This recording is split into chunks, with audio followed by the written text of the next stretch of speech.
Man, talk about a speed run. 1,000 people axed in just 3 minutes. Fastest layoff in history, no joke. So check this out. This morning, IBM China called an all-hands meeting in the pouring rain. Whole thing lasted a whopping 3 minutes. They dropped the bomb that IBM's shutting down all their R&D departments in China. We're talking the entire development center, systems center, the works, all that research stuff shipped overseas. Now, these 1,000 folks getting the boot, mostly the brainiacs doing R&D and testing. We're talking Beijing, Shanghai, Dalian, you name it. It's a done deal, but now everyone's fighting for that sweet 2N severance package and a 6-month grace period. Word on the street is these laid-off peeps might get shipped off to Bangalore, India. Makes sense, because if you look at IBM's job postings, they're beefing up their Indian workforce big time, cutting costs, boosting efficiency. You know the drill. So here's a million-dollar question. If you were working for IBM, would you pack your bags and move to India? On August 26, Chinese media outlet Yi Cai confirmed with IBM China that IBM will completely shut down its R&D departments in China, affecting over 1,000 employees. In a statement, IBM China said, IBM will adjust operations as needed to provide the best service to our clients. These changes will not affect our ability to support customers in Greater China. The statement mentioned that Chinese companies, especially private enterprises, are increasingly focused on seizing opportunities brought by hybrid cloud and AI technologies. IBM's local strategy in China is to leverage its rich experience in technology and consulting to build teams with relevant skills, helping Chinese clients co-create solutions that meet their needs. IBM emphasized that in the future, they will shift towards serving private enterprises in China and some multinational companies operating in China. In the past, IBM's most important major clients were large state-owned enterprises in key sectors like finance and energy. The report stated that this R&D department closure involves the operations of IBM China Development Center and IBM China Systems Center, mainly responsible for research, development, and testing. China was once IBM's most comprehensively structured market outside the United States. This closure of R&D departments marks a significant turning point in IBM's 40-year history in China. Some netizens lamented, an era has passed. Man, we're watching history unfold right here. IBM just pulled the plug on their entire R&D center in China, wiping out a team of over 1,000 people in one go. Get this, word is, they did it all in a 3-minute phone call, all hands meeting, my foot. They dropped the bomb about shutting down the R&D center and then poof, call's over, everyone's offline. Talk about cold. It's like the end of an era, you know. These past few years, we've seen a ton of foreign companies bail on the Chinese market. R&D centers, factories, you name it. Before we knew it, boom, we're in a whole new ballgame. Real talk though, we gotta give props where they're due. Companies like IBM, they've been solid. All these years, they've been hooking us up with cutting-edge tech and management know-how. Not to mention, they've trained up a boatload of tech wizards and management gurus. But hey, that's all in the rearview mirror now. From here on out, it's all on us. We gotta step up, run the show, and start dishing out our own innovations. Time to sink or swim, you know what I mean? On the evening of August 23rd, over 1,000 employees in R&D and testing positions at IBM China in Beijing, Shanghai, Dalian, and other locations suddenly had their access privileges revoked, sparking speculations about layoffs. On August 24th, according to a report from Jiemian News, several employees at IBM China revealed that the company abruptly revoked access for all employees in research and development and testing positions on the evening of August 23rd. This affected more than 1,600 employees across China. IBM's decision caught everyone by surprise. Some people believe this could be a sign of a major layoff at IBM China. Others think that due to political factors, IBM might gradually pull out of China, just like Microsoft did. A lab technician said that before the access was revoked, employees were working their normal shifts with no warning or signs. Although some employees had already left for the day, some R&D staff were still working overtime when the access was cut off. The report also mentioned that these employees were removed from their work groups and could no longer log on to the company's intranet, although they could still access their emails. Currently, on the job platform MyMy, someone stated that IBM China is planning a wave of layoffs, mainly targeting R&D positions. Another comment confirmed this, saying, "It's been verified, the news is true." The report also noted that IBM China has multiple branches and employs approximately 12,000 people. IBM had several R&D departments in China, including the IBM China Research Lab, CRL, the IBM China Development Labs, CDL, and the System Labs, CSL. However, in January 2021, IBM underwent an organizational restructuring, which led to the closure of IBM China Research Lab. The employees who lost their access this time were mainly from the CDL and CSL, responsible for R&D and testing. The interviewed employees explained that they understood that R&D and testing employees from across the country, including Beijing, Shanghai, and Dalian, lost their access. The number of affected people is around 1,000, though some insiders mentioned that the number is actually over 1,600. However, the customer service and consulting departments at IBM China still retain their access rights. Many believe that the employees who lost access will likely face layoffs. Some suggest that this could be another significant move by IBM, following the closure of the China Research Lab in 2021. If true, this would mean that after this restructuring, IBM might no longer have any R&D departments in China. IBM's recent actions were indeed very sudden. On August 22nd, just before this change, IBM held an enterprise-level AI forum in China, aimed at advancing the large-scale application of generative AI. Hans Deckers, IBM's general manager for the Asia-Pacific region, stated that this year marks the 40th anniversary for the company's operations in China, and it hopes to continue to take root in China in the upcoming 40 years and beyond. At that time, IBM China's management also expressed confidence in the Chinese market and continued their investment in local R&D.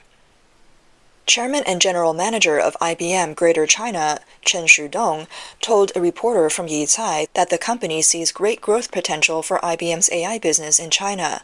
He also mentioned that IBM's strategies in China and the United States are aligned when it comes to artificial intelligence.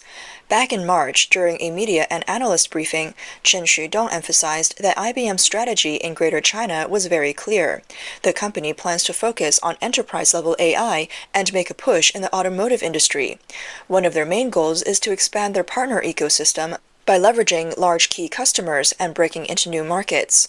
It's worth mentioning that during that time, Xie Dong, IBM Greater China's chief technology officer, shared the breakthroughs that IBM China's R&D team had achieved over the past 30 years in product development and technical cooperation. He highlighted that, with hybrid cloud and AI as the core strategy today, the Chinese R&D team remains an important part of IBM's global R&D system. Just last August, IBM launched its generative AI and data platform, Watson X, specifically for Greater China. From this, it's clear that IBM outwardly showed a strong commitment to the Chinese market. However, now, with this sudden shift in strategy, many are reminded of Microsoft's recent withdrawal of its development teams from China. This has led to speculation that geopolitical factors pushing IBM to abandon its R&D teams in China.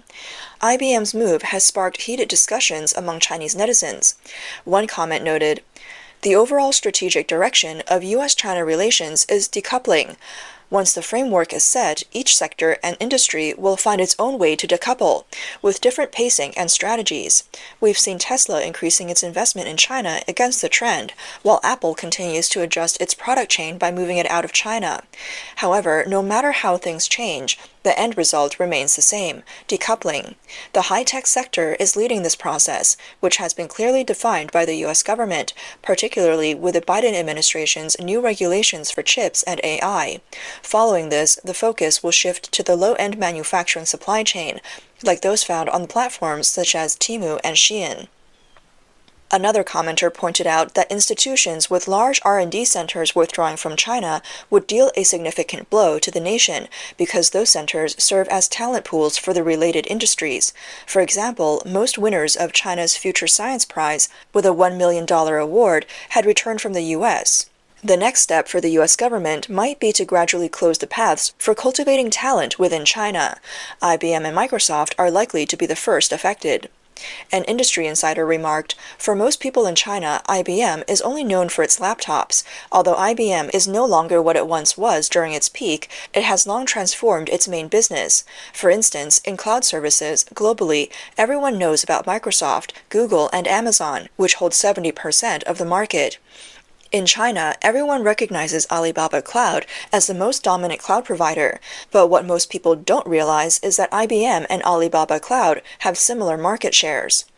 Another netizen commented, "China's major banks have been using IBM servers and software for many years, and they won't be able to replace them anytime soon." A former IBM employee also shared their views on IBM's layoffs in China on Douyin. IBM shut down all its labs in China, and I feel so emotional about it. This essentially marks the end of an era. It's the complete collapse of foreign companies in China. Everyone knew this day would come, but we didn't know when. IBM's move shows us that the day is already here. I'm feeling this way mainly because I was a part of it. I was an old IBM employee. I joined the company back in 2007, so I have deep feelings for it. This former employee also shared his thoughts on IBM. First, he believes IBM is a very decent company. Unlike the current tech companies that are so cutthroat and exploitative, IBM treats its employees very well. He worked there for 6 or 7 years and found that the company's benefits and overall treatment were very humane. Some even say IBM is a good place to work for retirement. But he sees IBM as a great company, where many Nobel Prize winners have worked. It's just that IBM's corporate culture is a bit more relaxed. Also, while most tech companies now offer layoffs with a severance package of N+1, some IBM employees received N+3 compensation. For someone with 10 or 20 years of experience, that would amount to around 1 million yuan. While layoffs are unfortunate for many, for some, encountering such a generous company with a high-quality compensation plan is something to be grateful for. Second, he feels it's a shame what has happened to IBM. The company started out strong, having developed over 100 years. And it's even invented the world's first PC. Later, companies like Microsoft, Apple, and Dell followed in its footsteps. However, it's regrettable that IBM didn't seize the opportunities presented by the internet and cloud eras.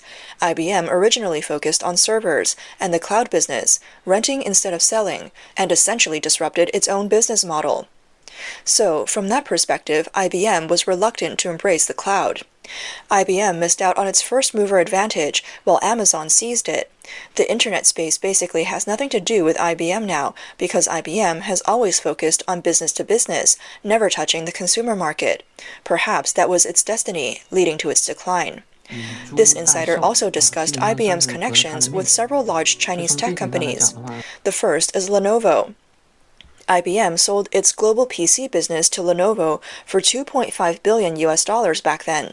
He thinks that before the sale, IBM's ThinkPad was very reliable, but now Lenovo's ThinkPad series has a reputation for declining quality. Still, IBM's PC business did help Lenovo secure the top spot in the global PC market. The second is IBM's relationship with Huawei. Huawei's founder, Reng Zhengfei, has acknowledged that IBM was Huawei's mentor.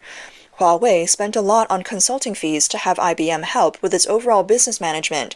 The most famous result was the matrix management structure, where the rows represent product lines and the columns represent industry lines, and their intersection determines talent positioning. Thanks to IBM's matrix management system, Huawei's overseas business thrived, and that's an undeniable fact. The third is IBM's connection with Inspur. Due to China's policy of removing foreign technology, which involves removing IBM servers, Oracle databases, and EMC storage, China sought to innovate independently and reduce reliance on foreign companies. Under this backdrop, IBM began to provide its x86 servers to Inspur through branding and OEM methods, which helped Inspur boost its server products capabilities.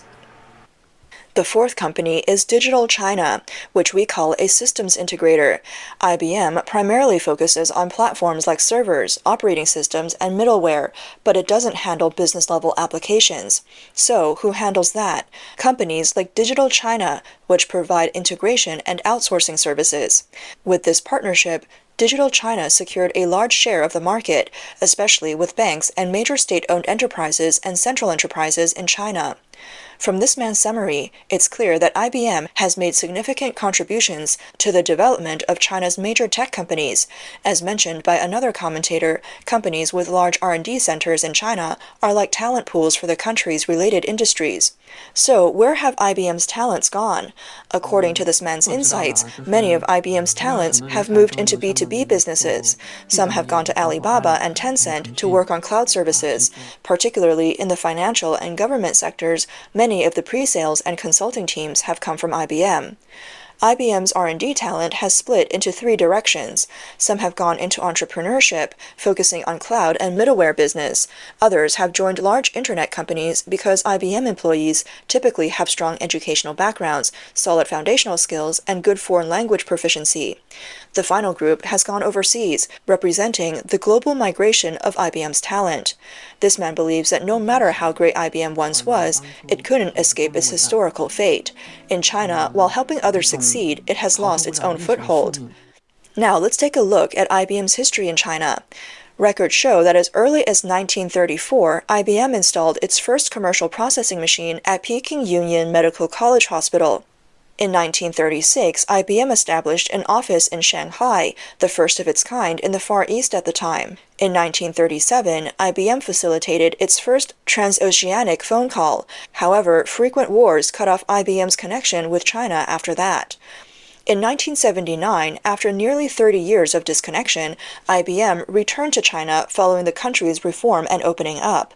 That year, it installed the first IBM mid-range computer at Shenyang Blower Works after the founding of the PRC. IBM also installed the first computer in the history of the Bank of China that same year. You could say that IBM was the pioneer of the Internet in China. As China's reform and opening up deepened, IBM's business expanded rapidly. In the mid to late 1980s, IBM established offices in Beijing and Shanghai. In 1992, IBM officially announced the establishment of International Business Machines China Company Limited in Beijing, its first wholly owned enterprise in China. The following year, IBM China opened branches in Guangzhou and Shanghai. In 1995, IBM founded the China Research Lab, one of IBM's 8 global research centers. Currently, IBM has about 10 joint ventures and wholly owned enterprises in China, handling manufacturing, software development, services, and leasing. IBM's offices span 33 cities, including Beijing, Shanghai, Guangzhou, and Shenzhen, with operations extending to over 300 cities. As an innovative giant, IBM has been involved in various fields like environmental power, logistics, healthcare, and financial services, conducting development and research. However, as the former IBM employee pointed out, it was with IBM's support that China's tech companies rapidly advanced. These domestic tech firms, which initially started by copying foreign companies, gradually absorbed their technologies and management experience. Then, with the help of favorable policies and local advantages, they began to push foreign companies out of the Chinese market. As we've seen, IBM, once a titan, has now slowly retreated from the Chinese market over the years. According to Statista, IBM's revenue from 2011 to 2020 generally showed a downward trend, with a sharp decline in 2020, followed by a slight recovery in recent years. Not only does the Asia-Pacific region account for the smallest share of IBM's global revenue, but according to IBM's 2023 annual report, although overall revenue in the Asia-Pacific region increased by 1.6%, revenue from China dropped from 19.6%. In 2021, IBM quietly shut down its China Research Lab entirely. Known as IBM CRL, the IBM China Research Lab was located in the Zhongguancun Software Park and was established in September 1995. It was the first research center IBM set up in a developing country and once was one of the most influential research institutions in China. As one of IBM's 12 global research labs, the China Research Lab made significant contributions, with its most famous achievement being the development of Watson in 2011. Named after IBM's founder, Thomas J. Watson, Watson is a computer system capable of answering questions posed in natural language. In addition to cognitive computing, the IBM China Research Lab also focused on key areas such as big data analytics, the Internet of Things, cloud computing, industry solutions, and computing as a service. Despite producing many research outcomes and solutions, IBM CRL could not escape its demise. Just 3 years after the closure, IBM's planned R&D hubs, CDL and CSL, faced the same fate. Some have analyzed that the closure of the IBM China Research Lab was partly due to political turmoil at headquarters. After the departure of its original founder, internal restructuring and resource struggles ensued. Coupled with recent silent layoffs by IBM in the China market, it's clear that while internal politics may have played a role, this is more so a part of the global trend of foreign companies gradually decoupling from China. It's hard not to draw parallels with Microsoft, which just a few months ago implemented a similar strategy, abruptly withdrawing around 700 to 800 employees from its China-based Azure AI team. Although the official reason given was a rotation option for employees, many internal staff and external analysts pointed out that this was also part of Microsoft Research Asia's gradual exit from China. There were already reports in June of last year suggesting that Microsoft was relocating its top AI scientists from China to Vancouver. Microsoft's president previously disclosed that China only accounts for 1.5% of the company's total sales, and that the new Bing AI search engine couldn't be launched in China. At the same time, Microsoft pledged to invest $2.2 billion in Malaysia and $1.7 billion in Indonesia in the coming years, and established a data center cluster in Singapore. It seems they are shifting their focus within the Asia-Pacific market to Southeast Asia. As domestic internet giants rise in China, the leadership positions once held by foreign companies are being gradually eroded. Additionally, the effects of the trade war, tech war, US-China decoupling, and COVID-19 have led many foreign companies and investors to say goodbye to China. In March 2015, Yahoo announced its exit from the Chinese market, shutting down its Beijing R&D center. In 2019, Amazon announced its withdrawal from China. That same year, Oracle, which had been hit hard by the rise of cloud computing, officially closed its research center in China, laying off around 900 employees. Now it's IBM's turn. As IBM pulls its R&D operations out of China, what lies ahead for the company? We will have to wait and see.